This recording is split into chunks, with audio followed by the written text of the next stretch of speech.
Freedom's Discipleship Training where we're studying the life of David, and y'all won't believe what I did.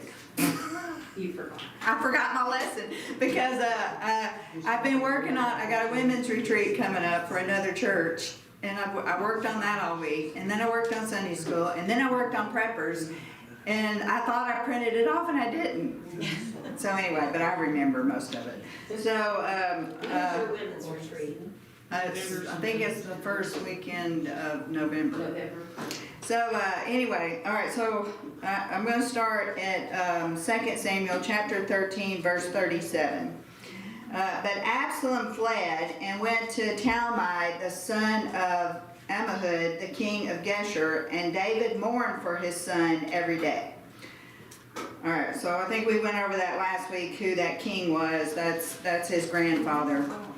Yep. But what I really want to delve into is, well, let's read verse 38. So Absalom fled and went to Geshur and was there for 3 years.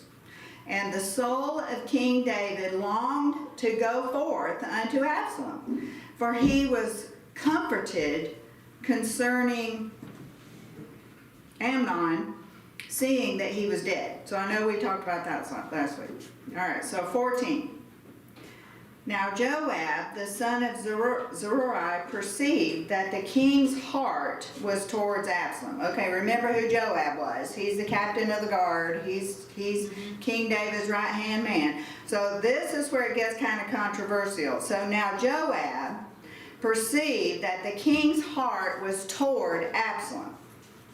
Now, in the Jimmy Swaggart Bible, it says the Hebrew word rendered toward should have been rendered against, for that is its actual meaning. The king's heart was against Absalom because of the crime he had committed, even though David loved him dearly.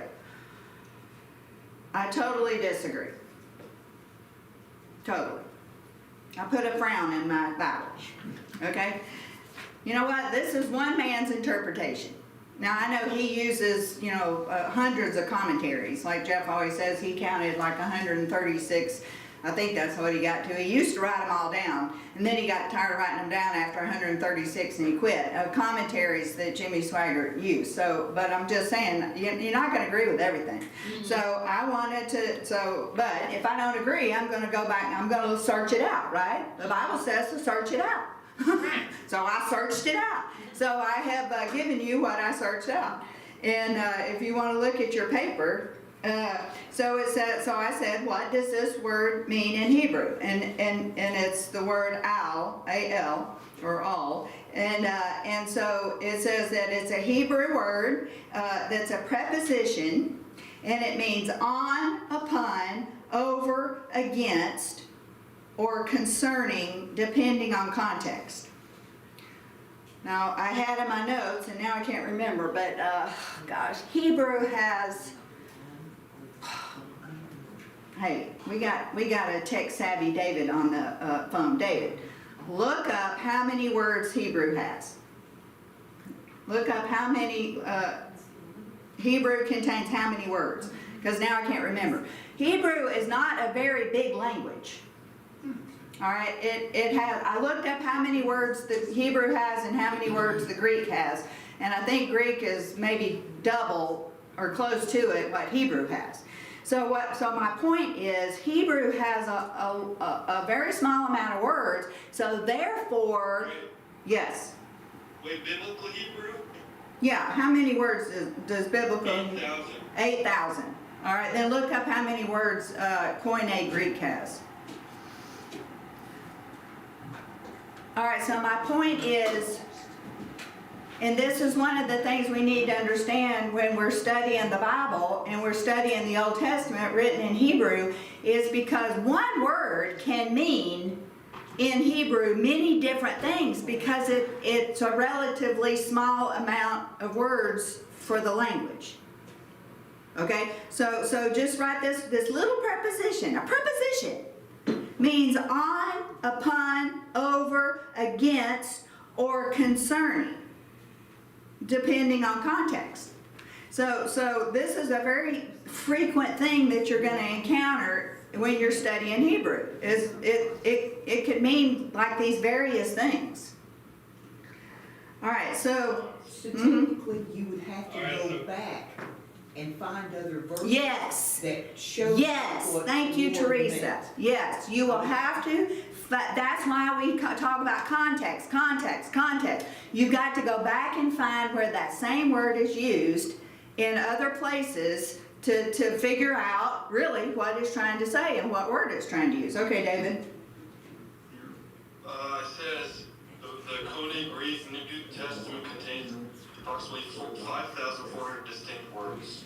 Oh, okay. But see, mine says only 750 of these words make up nearly 70% of its total usage. So they're only using Oh, yeah, a yeah. small Right, percentage. just like us with English. Yes. We use a very small amount of words in English. So, Like Gen Z, sorry. yeah, right, Gen Z, exactly.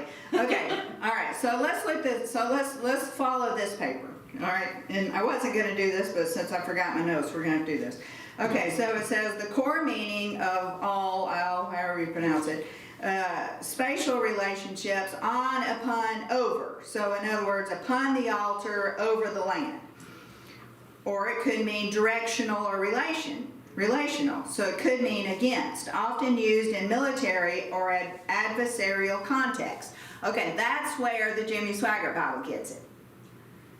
Okay, because it can mean against. So it can mean on, upon, or over, or it can mean against, or it can mean to or towards, indicating movement or intention, or it can mean under a casual or explanatory because of, on account of, expressing reason or cause, or associative or referential, concerning, about, on behalf of, referring to a topic or a person. You see how it can mean all these different things. So where we have different words for specific Yes, things, yes, they have one word Right. that could mean 10 different that's things. right. So Just- these sentences that you have here, Mhm. and the Spirit of God moved upon the face of the waters, Mhm. it could literally read, and the Spirit of God moved towards the Yes, face of the waters. Or again. And David fought. or against. toward. So then Or it could mean against, and the Spirit of God moved against the face of the waters. Oh, like So when then how David did- fought. Against the Philistines, that's the same word. Or he prayed for his people, that's the same word. So then how That's does crazy. one Like leave leave out? opposite things. That just makes no sense. I know, Well, it now makes sense as to why he picked one tribe to transcribe. exactly. Everything. And this is something we need to know because you're gonna encounter this over and over and over when you're studying the Old Testament. When you start getting into the Hebrew. And that also kind of plays into our study on Wednesday nights and why it's so important to get the right version of the Bible. You know, because those scholars had a job on their hand. My brain hurts. Yeah, my brain hurts too, believe me.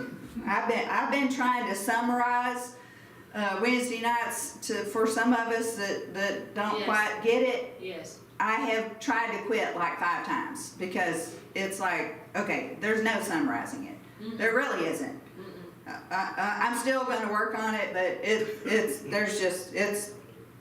mind-boggling. Anyway, and this is part of why it's mind-boggling. And so, all right, so it says linguistic notes, parts of speech, it's a preposition, or it can be used as a conjunction. Now, I read that here it's used as a preposition. The root origin related to the Hebrew word root al, meaning high or elevated. So here's your 2 more. It can mean high or elevated. And all Hebrew is based on the root words. You have to go to see what the root word is. All right, and then Aramaic equivalent, also spelled the same way, all, and used similarly, and it is all, because now I see that, and this is just a note. See that little line up under the, now I can't remember what the name, Yud, I think, no, I can't remember now. Anyway, that little line under that makes it a short vowel sound. But you know, the Bible was written without those vowels. There was no vowels, there was no capitals, Hebrew has no capitals, the Bible was written with no punctuation, no vowel sounds. That was all added later, of course, in the verses and chapters and verse, that was all added later too. But anyway, so, but I can tell that makes an ah sound because of that little line under there. All right, it says this word appears hundreds of times in the Hebrew Bible and is essential for understanding relationships between people, places, and ideas. All right, so then that would suggest that it means towards. all right, so let's go down. It says, where it says in 2 Samuel 14:1, because I asked it, the Hebrew word all is used to express concern or emotional focus, specifically that King David's heart was upon or towards Absalom. So here's a breakdown of the verse and how all functions within it. And I won't read that. Okay, literal translation. Joab, son of Zeruiah, knew that the king's heart was upon Absalom. So they're saying the function of all in this sentence, it indicates the emotional direction or concern of King David's heart, his thoughts, his feelings, and longing were focused towards Absalom. All right, the interpretive insight. The use of all here conveys more than physical proximity. It reflects emotional attachment or preoccupation. David's heart being all of shalom, so we know shalom means peace, all of shalom, suggests he was deeply affected by Absalom's absence and perhaps desired reconciliation, even though Absalom had killed his half-brother Amnon and fled. All right, the grammatical role. All is a preposition linking the noun heart, lev, with the object, Absalom. It's often translated as toward, concerning, or upon, depending on the context. In this verse, toward best captures the emotional nuance. Okay, so let's go back and read. It says, now Joab, the son of Zeruiah, perceived that the king's heart was toward Absalom. Okay, so the small word carries a lot of weight in biblical Hebrew, often revealing the emotional or relational dynamics between characters. All right, so David's heart was for Absalom, not against him. That was the question I asked. Exactly. David's heart was for Absalom, not against him. 2 Samuel 14:1, the Hebrew phrase literally means the king's heart was upon Absalom. The preposition all here expresses emotional focus, longing, or concern. It doesn't imply hostility or opposition. What this tells us, David was emotionally preoccupied with Absalom. David, despite Absalom's past actions, including killing Amnon, David still cared deeply for him. The verse sets the stage for Joab's plan to reconcile father and son, knowing David's heart was inclined towards Absalom. This is a power example of how Hebrew prepositions like all can carry rich emotional nuance. Okay, let's look at the other paper. All right, so this is the way it's used. That same word, all, is used in these different examples. So the first example is 2 Samuel 14:1. So it says the usage type is emotional focus. The meaning of it is toward, concerning for. So the interpretation is David's heart was toward Absalom, just what the KJV says. All right, in Genesis 8:4, the word is used and it means on, upon, or over. So the usage type is a physical position, and the interpretation is the ark rested upon the mountains of Ararat. And then in Genesis 3:17, the usage type is causation, and the meaning is because of, on account of. And it says, because of you, cursed is the ground. So because.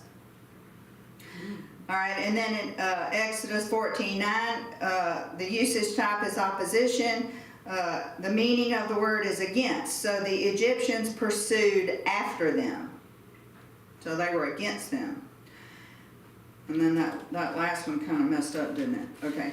So in 2 Samuel 14, it says, all expresses emotional longing, showing David's heart was inclined towards Absalom. Elsewhere, it can express physical placement, cause, conflict, or authority, depending on the verb and the context. The flexibility makes all one of the most frequently used and nuanced prepositions in the biblical Hebrew. The root all is related to elevation or being above, which metaphorically extends to emotional or moral weight. It appears over 1,500 times in the Hebrew Bible, often in poetic and prophetic texts to convey layered meanings. All right, now you may think, well, why in the world did you read all that? Because that's important.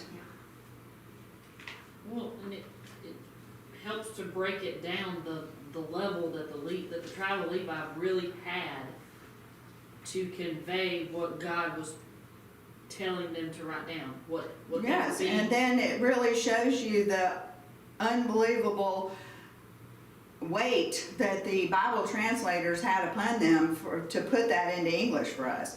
I mean, because every language you interpret the Bible in, can you imagine? I mean, trying to figure out, in your own language what this says. I mean, it's astounding. Now, I think the Jimmy Swaggart Bible is a fantastic Bible. I think majority of the notes in it are correct, but there's a few that I absolutely do not agree with, and that is one. And then when you read it in context, and you read it as a father, you read it as a parent. Listen, I don't care what Absalom did. David loved him. David is not going to be against him. That is obvious, because 3 years have gone by. If David was against him, he would have gone and gotten him already.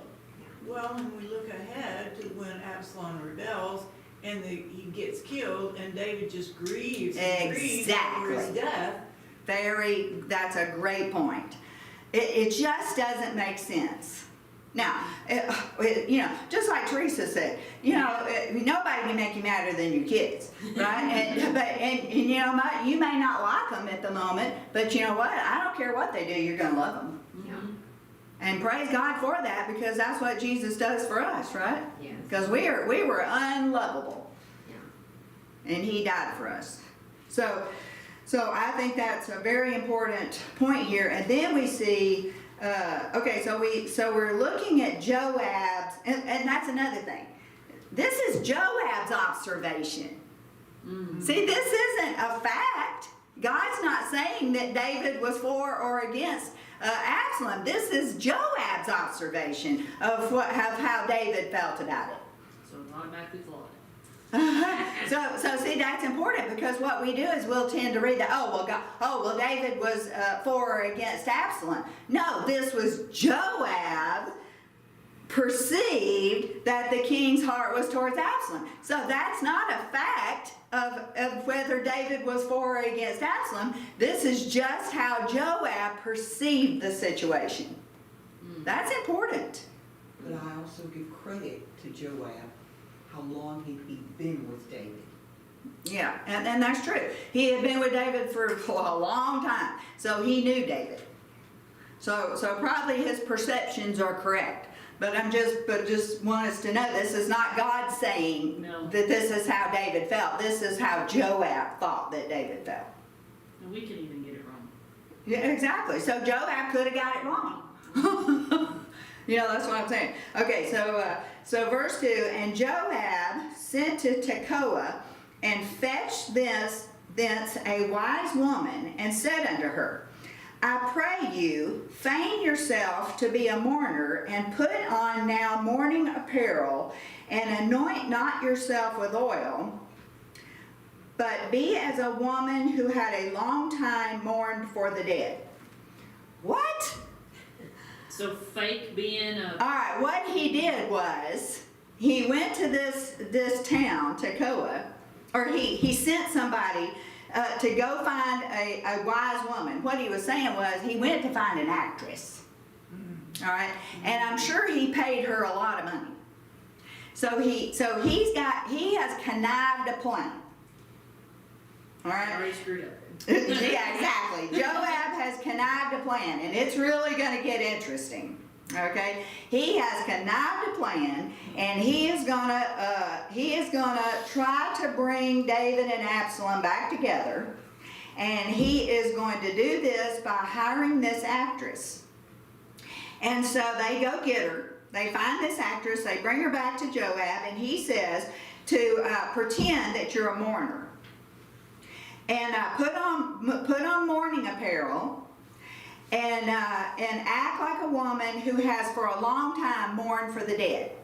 All right, now, who could do this in this room? And even if you were paid a big bunch of money, how many of you could do this and go to the king and pretend? I mean, you put $1 million in front of me. I couldn't. I'm not gonna say I no. couldn't. There's no way. I couldn't. But I can't lie. I mean, you gotta have a vote. Exactly, that would be the hard part, would be. Yeah, I mean, the whole thing is gonna be a lie. Acting, oh yeah, I can act like a. Okay, but what if the king will take your head. Well, If he finds out you're lying, he can take your head. It's not, I mean, it's not like, quite like, really good. it's not quite like testifying before Congress where they can put you in jail. This is, they'll take your head. If I could just wear the clothes, go in and just see, yeah. I could Okay, do it. well, wait till you see what she tells him, and then you tell me if you think you could do this. All right, so he says, and come to the king and speak on this manner unto him. So Joab put the words in her mouth. All right, so he's telling her exactly what to say. And he's telling her exactly how to say it. And I don't see anywhere where he tells her, but I'm sure she knows that, if the king finds out you're lying, he can have your head cut off. But I'm sure he didn't say that, and we don't see where that is anywhere, but that is a fact. All right, verse 4. And when the woman of Tekoa spoke to the king, she fell on her face to the ground and did obeisance and said, Help, O king.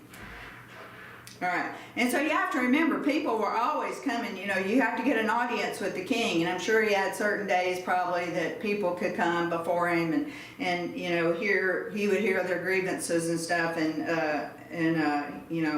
come to their aid and everything. And so she comes in there, she's dressed as a mourner, she falls on her face to the ground, she did obeisance, and then she said, Help, O king. Verse 5, and the king said unto her, What ails you? And she answered, I am indeed a widow woman, and my husband is dead. Lie number 1. My head's already off. Exactly. All right. Verse 6, and your handmaid had 2 sons, and they too did strive together in the field, and there was none to part them. But the one smote the other and killed him. And behold, the whole family is risen against your handmaid. And they said, Deliver him who smote his brother, that we may kill him for the life of his brother whom he killed. And we will destroy the heir also. And so they shall quench my coal which is left, and shall not leave to my husband neither name nor remainder upon the earth. So what she's saying is, her husband's dead, she's got 2 sons left, and you have to remember that women, if they didn't have a man, they couldn't live. I mean, they had no support, all right? The government didn't support them. And so she's saying, oh my gosh, my family's all come against me. They're wanting to kill my one son that's left, and he's the one who's taking care of me. He's the one who's providing for me, and he's the only namesake of my husband left. He's the heir, he's the namesake, and if you kill him, of course she loves him, so forget the support and all that, she loves him. And so if you kill him, I have no support, and then I have no husband and no children. Bad enough. my husband's dead and the one son's dead, now you wanna take the other? Exactly. Nothing. Exactly. But this is all a lie. Okay? Because already my heart's like, oh, you poor thing. I mean, you know, aren't you feeling sorry for her? But it's a lie. Because you forget that this is all Joab. I know, you forget that when you're reading it, and so your heart goes out to it. So think about what David is going through. Oh my gosh, he didn't know this is an actress. He didn't know any of this. So his heart's going out to her. Oh my gosh, this poor woman. You know, how can I help her? So you got to really get into the scene, right? And feel it. And I bet she's really putting it on, boy. I bet Joab paid her a lot of money.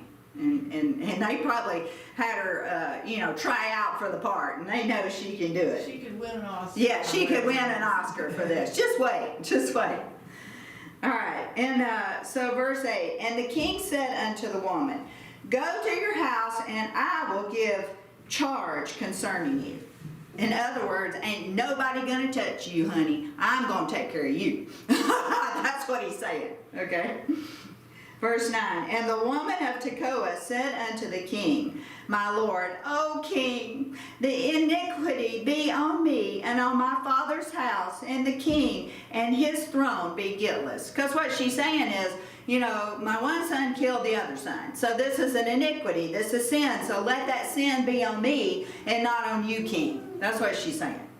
Okay, because what did the Old Testament? We're in the Old Testament. We're under the law. So what did God say? An eye for an eye, a tooth for a tooth. It said if somebody kills on purpose, that they are to be killed. Now it said if they kill by accident, then that you are not to kill them. Yeah. Okay, but according to this, the one brother killed the other brother. Okay, so that's why she's saying, let this sin be on me and not on you, O king, because you're helping me. All right, and verse 10, and the king said, whosoever says aught unto you, bring him to me, and he shall not touch you anymore. All right, so again, King David, he's all riled up. All right, nobody's going to touch you. I'm not going to, yes, you need that one son. We're not going to, nobody, you just bring him, you send him to me. Nobody better hurt that other son, or hurt you. Reminds me of when Nathan came to David and he got all upset. Yes. All right, then verse 11, then said she, I pray you, let the king remember the Lord your God, that you would not suffer the revengers of blood to destroy any more, lest they destroy my son. And he said, as the Lord lives, there shall not one hair of your son fall to the earth. All right, so I'm going to read this commentary. It says, Williams says concerning this, the argument of the woman was very clever. It dealt with the secret wish of the king to pardon his son, and with the hindrance thereto which public opinion and the divine law presented. Now, I believe that. I believe that is correct. David wanted his son back. Yeah. David wanted to pardon his son, but remember how many years it's been? 3. And he hadn't done anything. And I think that he couldn't do it because of public opinion and because of what the Bible says. That, God specifically said if you kill on purpose, what's that called in legal terms? Murder. Well, yeah, murder, but first degree murder. So that's if you first degree murder, according to God back then, you were supposed to be killed. So David was under the law. So really, he what's he going to do? He's the king. And think about that shooter of Charlie Kirk. What did he do? He turned his own son in. I mean, let's face it, man. That's some hard stuff there. So that's why David hadn't done anything. That's why it had been 3 years, because he loves his son and he's the king, and he should have according to the Bible, according to God, he should have brought justice, but he just couldn't do it. Because he loved him. So and then of course public opinion. Even though he's the king, you know, you can be the king, but you don't want everybody revolting against you either. You know what I'm saying? So you're still having to deal with public opinion. And then it says she skillfully persuaded him that exceptional provocation justified a setting aside of the law and a defiance of the people, and she got the king to pledge herself to this in the interest of her supposed son. So she skillfully persuaded him that exceptional provocation justified a setting aside of the law. Almost like fighting words. Okay, think about what a lawyer does in a court of law. Can't be a lawyer. Don't have a good face, sorry. You know, this is what a lawyer does. You know, and so this is what she's doing. She's using her skills to persuade him that the law of God should not be carried out. That justice should not be carried out on her son. That's what she's doing. That doesn't exist. A son that doesn't exist, yes. But so really what she's done is she's caused the king to sin. And that's why she said, let this sin not be on you, O king. Because she knows it's a sin against God. Because she knows that the law of God says that the son should be killed because he killed. So she is causing the king to sin. For an imaginary son. If you're going to sin, at least sin for something real, right? Instead of something imaginary. All right, verse 12. Then the woman said, let your handmaid, I pray you, speak one word unto my lord the king. And he said, say on. Now think about it. You know, you can't just go in there and be blabbing away right to the king. I mean, you know, first of all, he's got to grant you audience to even get in there. And then you got to be careful what you say, and you got to be careful how you say it. And so now she's asking permission, you know, to keep on talking and to keep saying stuff. And verse 13, and the woman said, wherefore then have you thought such a thing against the people of God? For the king does speak this thing as one which is faulty, and that the king does not fetch home again his banished. So she's flipping it. Yeah. She's being Nathan, you're the one. You're the one. She's being Nathan. Only And- God didn't send her, which is... No, God didn't send her, and she is getting personal now. Okay, so, Lauren is not gonna be $1 million preacher. Okay, so now, who wants to be her? Who thinks they could go before the king and do this? I'll take humbleism for For the $1 million, she'll go. No!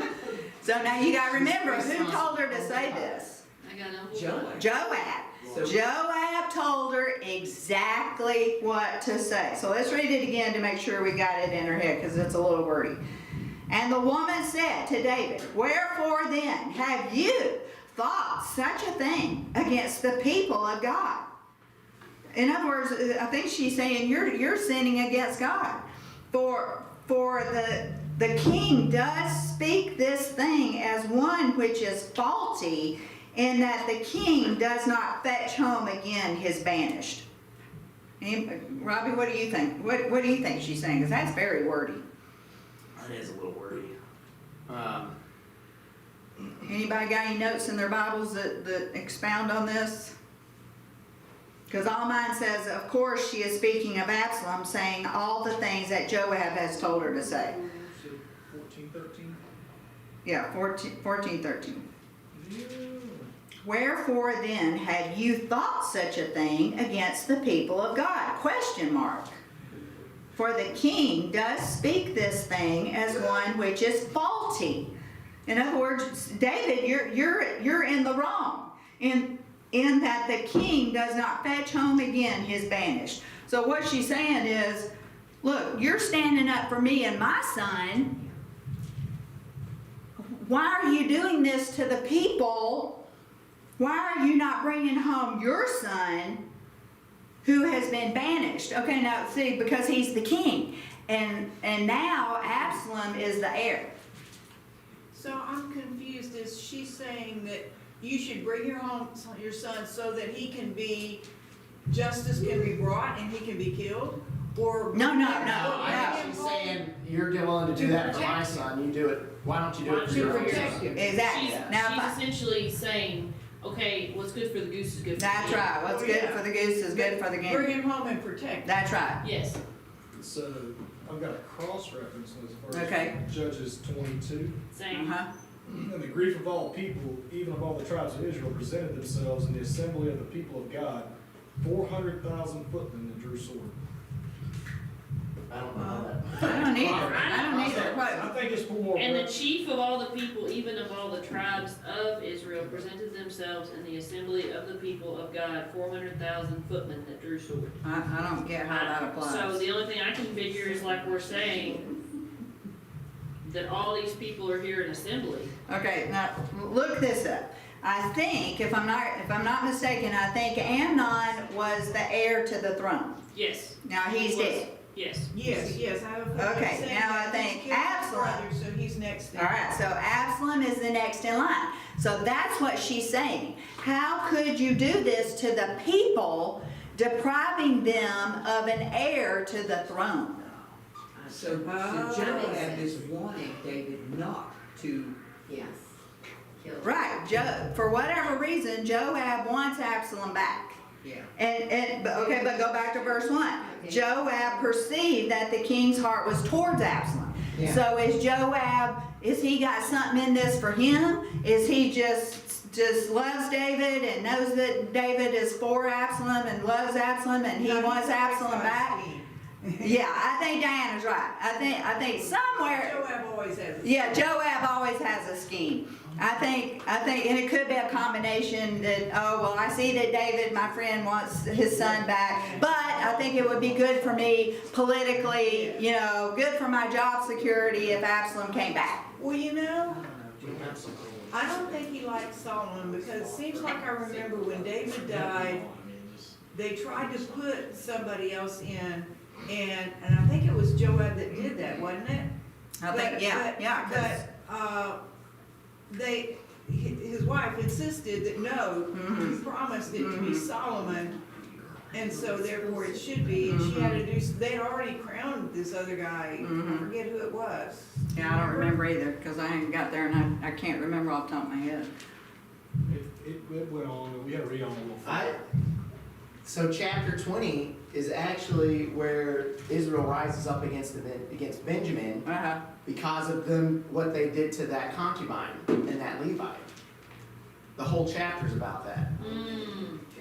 Oh, 2 Samuel chapter 20? No, Judges 20. Oh, Judges 20. So you couldn't just stop at verse 2, you had to really, So Oh, it okay. must be something that whole chapter would relate to this incident somehow. Mhm.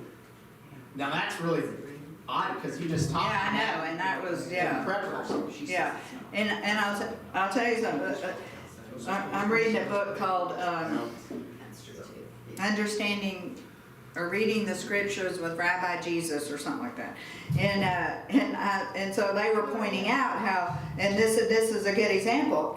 Well, we know that 1st and 2nd Samuel mirrors 1st and 2nd Chronicles, right? And so in my own Bible study, I started reading like that. I would start reading, like I started in Genesis, and then I would read, in the prophets, and then I'd read in like Psalms and Proverbs, and then I'd read in the New Testament, all in one day, right?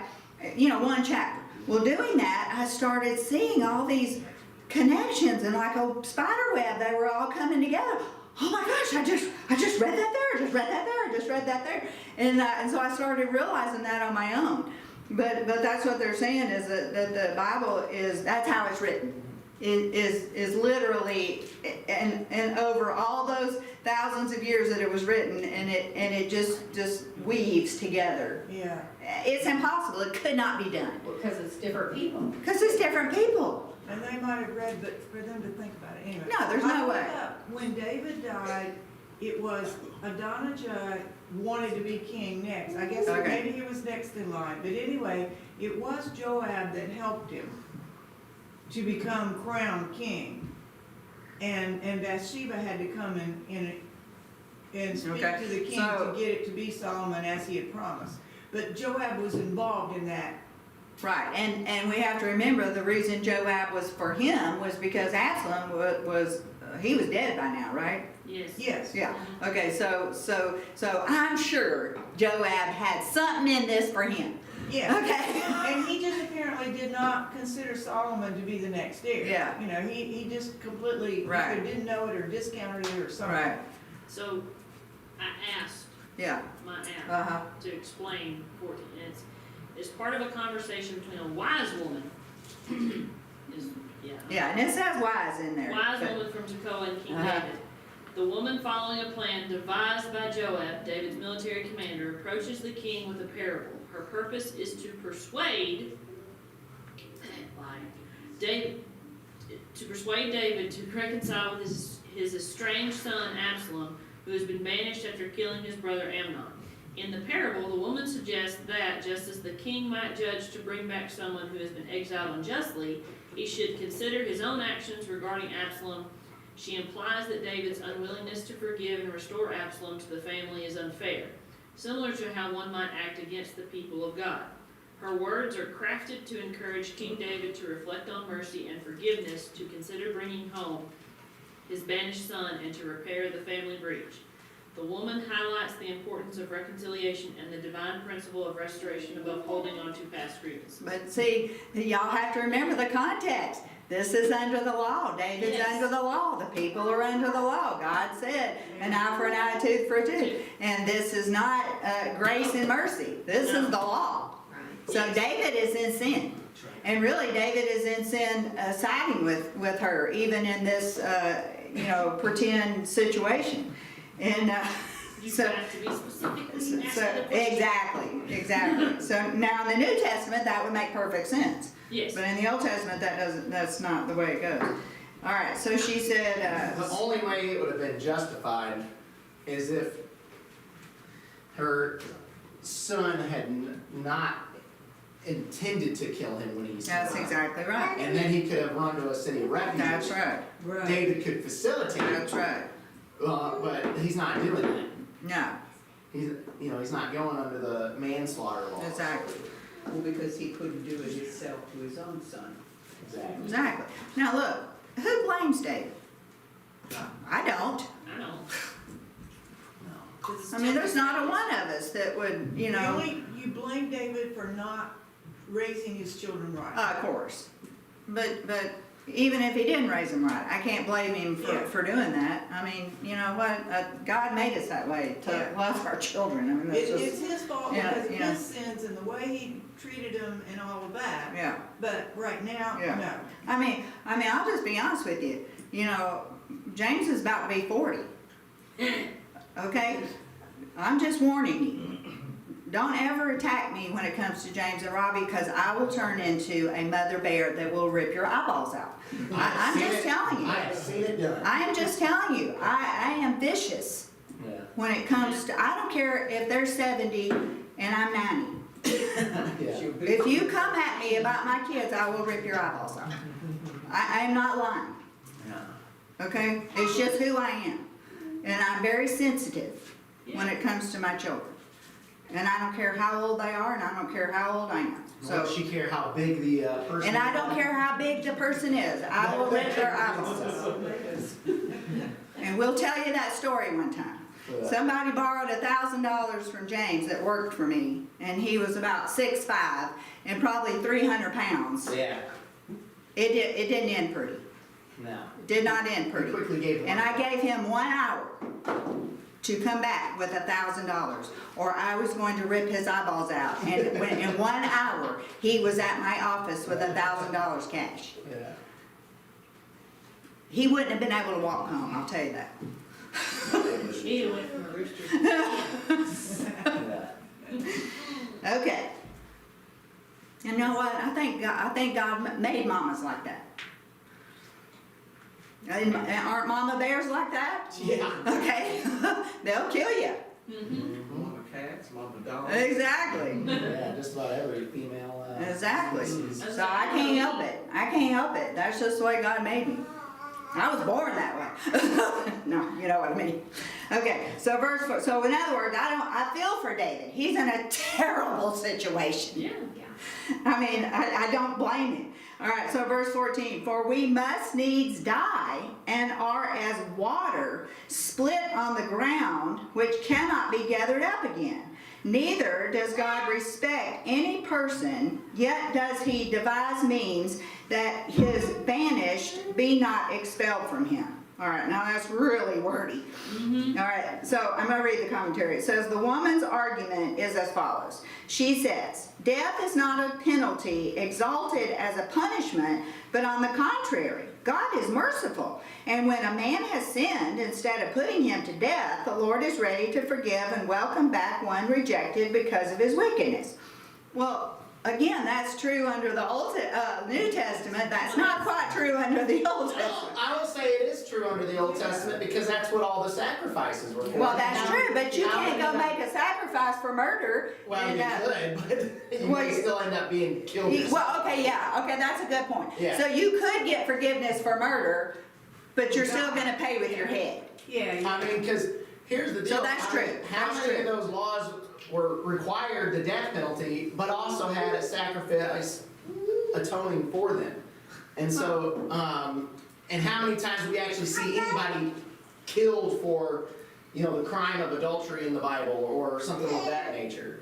you know, that's a good point. I don't think it ever tells. You really don't about see. adultery being. We don't see people actually taken out completely because, and it's. I think that's because God's heart was always to reconcile, not to just punish. But the law is the law, and it's there to show that, you know what, this is God's standard. Yeah, And if you violate God's standards, the penalty is death. that's an excellent point. So it says the application is plain. The king cannot restore Amnon to life, and neither must he kill the guilty Absalom, but must recall his banished son. The argument is full of poetry and touching to the feelings, but it is not spiritually or scripturally sound. For God requires repentance and change of heart, and there was no sign of contrition on Absalom's part. At any rate, David fell for the ploy. Yeah. Now see, if David had sought the Lord and said, you know, because Absalom had some justification in what he did. Yeah, he did. It wasn't like he just decided to kill him for no Yeah, reason. that's Like- true, too. Like Cain versus Well, yeah, Abel. Amnon should have been punished. Yes, and he wasn't. Right. And had David punished him, maybe Absalom wouldn't have killed him. Well, yeah. But David didn't do anything. Well, let's say all that still is the same thing. Yeah. If he had actually sought the Lord once, Absalom killed Amnon and had said, Lord, I need some help here. I don't want all my sons dying because I failed to do whatever. If he had humbled himself for the Lord and sought his counsel, the Lord might have given him a way to punish Absalom without him having to die. You know, because that's, I mean, we look at, if you look at all sorts of stuff in the Bible, you'll see where God will actually allow exceptions, even to his own law in certain Well, circumstances. he didn't kill David. Exactly. Yeah. He didn't have David killed because he should have. He should have been stoned to death. There you go. So it's the heart of the Lord is always to reconcile. So I think he probably would have allowed, if David had sought him, he would have allowed some way of reconciliation to take place. And that's something we've been seeing, is that we don't see, remember at first, especially in 1 Samuel, David sought the Lord, David sought the Lord, David sought the Lord. Then in 2 Samuel, David doesn't seek the Lord. You just don't see it. He was unworthy.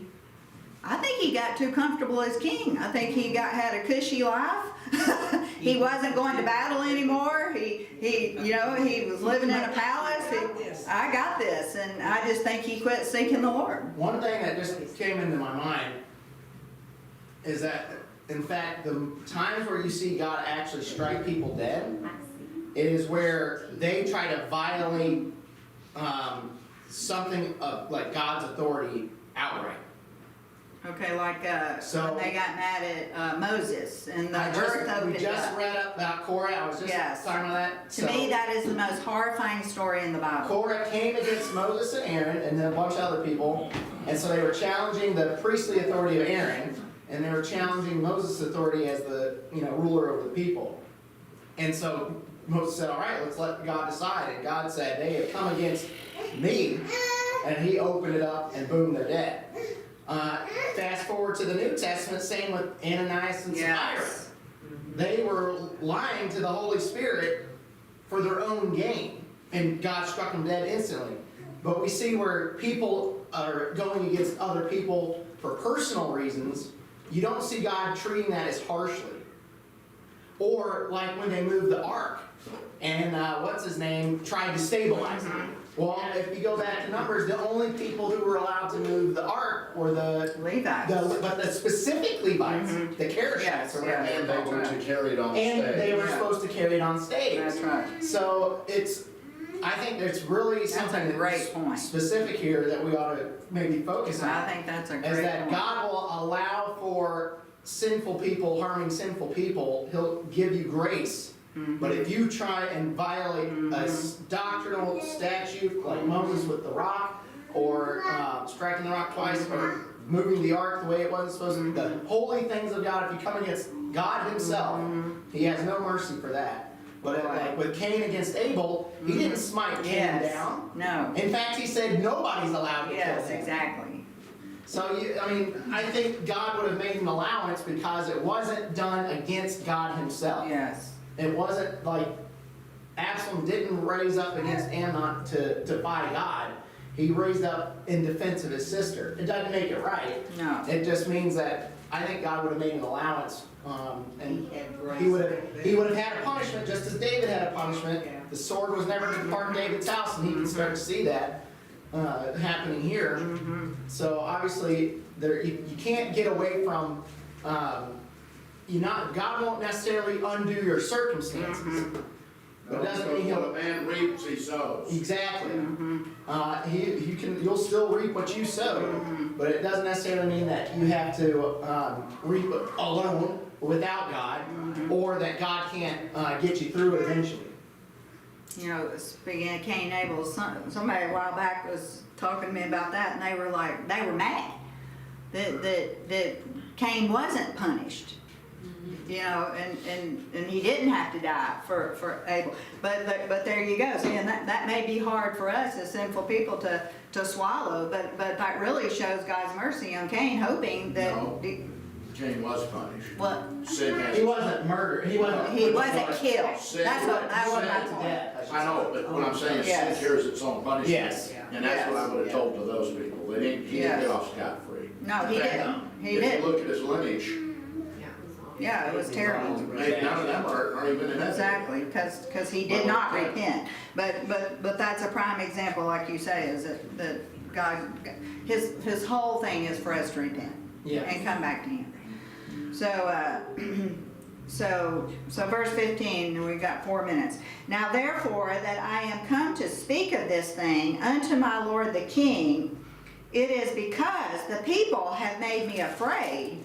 And your handmaid said, I will now speak unto the king. It may be that the king will perform the request of his handmaid. For the king will hear to deliver his handmaid out of the hand of the man who would destroy me and my son together out of the inheritance of God. Then your handmaid said, the word of my lord the king shall now be comfortable, for as an angel of God, so is my lord the king to discern good and bad. Therefore the Lord your God will be with you. So, in other words, it says, in other words, her story about her son was fiction. It had all been a play regarding Absalom. So she's reverting back to her situation and saying, I was afraid of the people that they're going to kill my son, but you, O king, you're going to deliver your handmaid out of these people's hands, and the word of my lord the king shall now be comfortable, for you, like you're an angel of God, to me. And you're discerning, good from bad, and you're siding with me, O king. And then we'll see next week where this goes.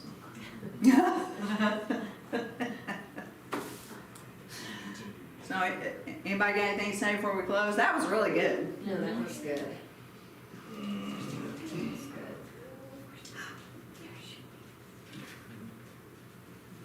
That was really good observation, Robbie. That was excellent. All right, so we'll pick up in verse 18 next week. So we'll see you upstairs.